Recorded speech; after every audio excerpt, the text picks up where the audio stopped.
Hey everybody, it is Dave and Bo, and we are back after a week hiatus. One of us, that would be me, was so sick, and so I apologize for not having a video last week. It's like my first time in 2 years that I have not had a video go out, and Bo is, I guess, not very pleased about that, but overall everything's good. A little still ear infection, but we're getting over that as we speak. So let's see everything that's taken place in the garden. The first thing is this gigantic stand of daylilies. Now this is just the second year that I have had these daylilies. Beautiful bicolor. And there's just so many blooms, so many buds. And again, this has been just a terrific plant. Much better than any of the dahlias that we've planted in this area. We've still got some blooms on Judy Garland over here. Beautiful Floribunda rose. We've got some more coming up on French vanilla. We'll zip around on the inside of the pathway. We're just about to do some watering because it's going to be like 87 degrees today. Beautiful white blooms on Margaret Merrill there, contrasting nicely against the chocolate cosmos, which have just done terrifically. Second year for this plant as well. No blooms to speak of really on the dianthus. They need to be deadheaded, but we do have some blooms on the thyme over here. And look at all the lamb's ears, just so many of them, and this all came from just one 6-pack. Now also, if you remember last year, I planted this one plant that was in the salvia family, but it's also, I guess, I don't know if salvia and African violets are in the same family. Gesneriaceae and I don't know. But these have square stems like salvias. They grow like salvias. They do die back, but they have Gesneriad type flowers. And I thought that was so cool. It's supposed to be a very, very hardy plant. And it has proven that way. It did die out totally in the wintertime, but definitely it has come back really nicely for the summer. Here's Bo sneaking over to us. We've got some great dianthus. This is about the third year for these dianthus. This is something I planted when I first redid this garden. Looking up here, we've got some gladiola buds. We've got some lily buds. We have a few gladiola blooms in the background. Gladiolas have never done terrific as far as the blooming goes for me, but they have grown tremendously well. And it's so funny, when you buy the bulbs, they're probably, about the size of a small disc, probably 3 inches in diameter. The ones here that have been in the ground year after year now are about the size of a softball, and they're crazy as far as the size of them goes. Look at all the Shasta Daisy blossoms there. And remember, we cut these back early in the winter time. We've got another bloom on the Touch of Class. We've got the crabapple doing really nicely. These lilies should be open soon. Casablancas, they'll get pretty tall, no buds yet to speak of. We've got the olive bush in the background, becoming a little bit more full. We did cut it probably too far back in the winter. We have Garden Party over here, the multi-trunked, multi-variety, I should say, plum tree, the Leonotis. We'll get a close-up of the bloom there. Look at that, how beautiful that is. Striking orange. Look at how tall these are now. Holy moly. These are the tree lilies, the oriental tree lilies. Come out with a beautiful apricot color. Got some Oklahoma roses here. Looks like Lynn Anderson is going to be up for another bloom spike pretty soon. And then we have the cherry tree over here and bow. The apricot tree doing extremely well. Look how large that has gotten this year. No fruit to speak of. We had a very dry year. We had a very warm winter. So that's not too surprising, but this is a variety that should produce year in and year out. We have a sandback jasmine blooming. There we go. Back there. And probably an easier one to get to over here. The red dragon Japanese maple. And look how beautiful and how nicely, let's get the Cecile Bruner out of here, the flowering apricot is doing. First year on that. So that was a really good find, and I'm so happy I have that in the yard. That brings us back here to the dwarf hemlock we'll take a look at. How's the vegetable garden doing? It's doing really good. Had the first squash of the season.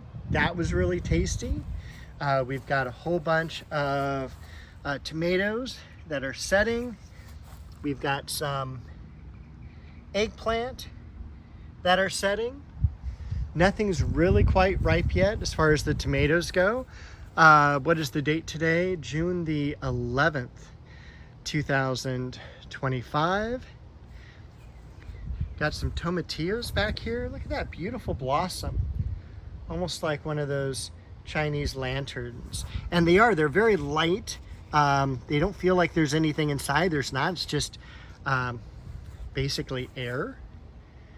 Fascinating plant. Got some peppers growing. Peppers have done extremely well. We're starting to get some coloration change now on some of these tomatoes. Still probably maybe a week away from ripening. Normally we'll start to have a lot of these ripen right around the 4th of July. And then surprisingly, the cantaloupe is actually doing okay. Not any really tremendous growth yet, but it's doing better than I thought it would. Because again, this is a pretty rough area. One of the Elizabeth magnolias. This is an area I really would need to get into and do some work, but there's been no work done this past week, I'll tell you that. I have been out for the count, in urgent care and all of that. So first time sick in like 6 years, if I didn't mention that. Holy moly. Really knocked me down. But I'm back. Things are looking pretty good.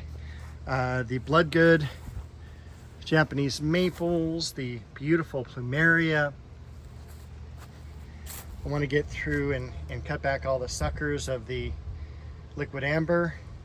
I need to get some water on that Japanese maple there, the waterfall. Everything here is looking pretty good. Chiananthus tree, let's keep that growing. Provide us some more shade. Over here, we've got some more Shastas, a whole bunch of yarrow. This is another place where it's just like I need to get into and clean and dig and all of that. Look at that Chamaecyparis in the background, that real tall vertical one. And I saw over here heliotrope blossom, one of my favorite fragrances, kind of a light violet fragrance. Look at the succulent that came up there right next to the Alstroemeria. The impatiens are in bloom. Pittosporum. Went on my neighbor's side of the fence a couple weeks ago. That's probably what made me sick, because I pulled up a whole bunch of ivy that was coming up over the fence and breathed in all that dust and debris. Who knows what else I breathed in from that. But got that cleaned up from their side, and also pruned back a lot of the crepe myrtle, which I just haven't been able to do. Last couple years, it's just like I always run out of time. So now I've got a little bit of pruning on my side to do, really to clean it up, and also a couple crossing branches just to thin it out, make it a little bit healthier. This was planted in the 1950s, so look at that beautiful curvature to the trunk on that. It does lose its bark a couple times a year, not a couple times, once a year. Then of course loses its leaves, and then you have to mess with the flowers in the summer. So it's not a clean tree, that's for sure, but it is beautiful, it's stunning. And really, crepe myrtles are big shrubs. That's the way it was explained to me years ago. And then we just train them as a tree form. Beautiful Chamasicypris back here, and definitely time to go ahead and prune out all the dead foliage from our fall blooms. I did that a little bit this morning with the blood lily over here. This is pretty much going dormant for the early part of the summer. It will bloom in about 6 or 8 weeks, and then the new foliage will come out after that. But for right now, you can kind of see all the yellowing and discoloration. It just gets real yucky, and we just cut it off. So over here, more Hemananthus. Got some beautiful blooms on the New Guinea impatiens, the Aesculus, the California buckeye. But I wanted to definitely show you over here the Trachelium, which is a beautiful blossom. When I was first into trying out plants and growing things on my own when I was early in the nursery business, this is one of the perennials I got.